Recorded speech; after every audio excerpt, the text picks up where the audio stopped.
for this orchard is this book.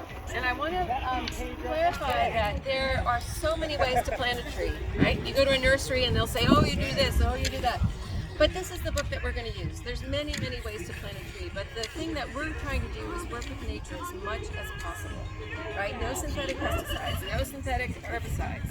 And what most people don't realize is that when you're planting a tree, what you're really concerned about is what's going on underground, right? The microbial fungi, the bacteria, what we really, and that's why this hole is 16 inches deep and 3 feet wide. Because what we're trying to do is create this really lovely space for very tender roots. That's what we care about. People get very caught up in the size of the tree, and what we care about are those roots. So we're going to create a condition that the roots really, really like to live. Most people don't realize that the root system is extensive.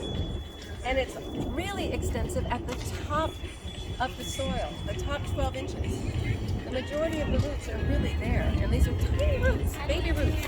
So what we want to do is we've got to make sure that this becomes like a feather pillow, the top, right? We never compress it. What we're going to do is we're going to fill the soil in, but then we're going to put compost on top, then we're going to put wood chips on top. And we're not going to be messing with the soil because the roots are at work.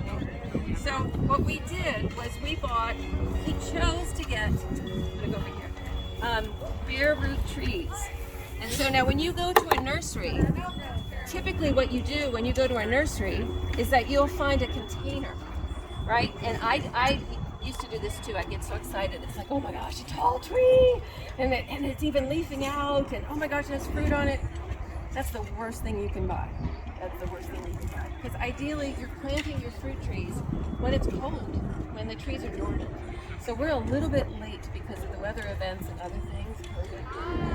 We're a little bit behind the ball. The great thing is we have a lot of people who are going to take care of these trees. We'll be paying real close attention to them, so they'll have a higher rate of success. But this is a little late. So when you buy a bare root tree, what you're getting is just this, a tree that's probably a year old at most, and it comes with straw around it and then burlap to keep it moist. And then the night before, what we did is we soaked these roots in seaweed. So by Maya's foot is a bag of dried seaweed. So you take a teaspoon and you put it in a gallon of water. The whole purpose is we want to keep these roots as moist as we possibly can. This is what we care about the most, right? Because ideally, all these roots are going to flare out in all these directions. We're going to put this in the center of the hole, and what we want is for this tree to go in so many directions that it's not leaning, right? We want these roots to find an easy home, and that way we don't have to stake it. Now, the other thing to do with a bare root tree as opposed to a container tree is that these are called feathers. All these little bits are feathers. This is a lot of stress on the tree right now. The tree is screaming like, oh my God, get me in the soil. And what you do when you have a bare root tree is once you're done with the planting, you cut it about 1/3 of the way down.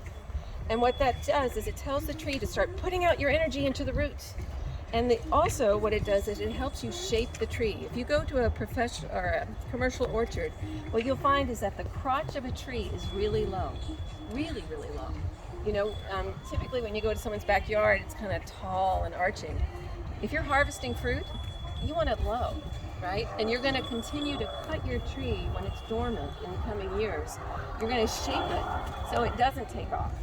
And essentially what that does is it keeps pushing energy down. You want to have a tree that's going, you want a really, really great root base. So that's the goal, okay? So when we're done with this planting, we're going to trim this off. And one thing I learned in the book, this holistic book that I didn't know, is that there is a great deal of nutrition in the tips of these feathers. So rather than just throwing away the cutting, we're going to cut it into little pieces and incorporate it into the tree itself. Because again, what our end goal is to have a 5-foot diameter of mulch around this tree. Any questions? No? Okay. Well, let's go back to the next hole and put this in.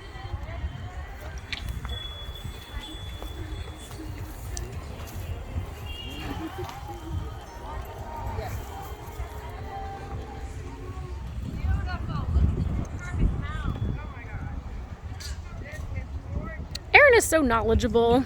If you're looking for more information about our community, the land is stewarded by Greengate Farms, a certified organic farm.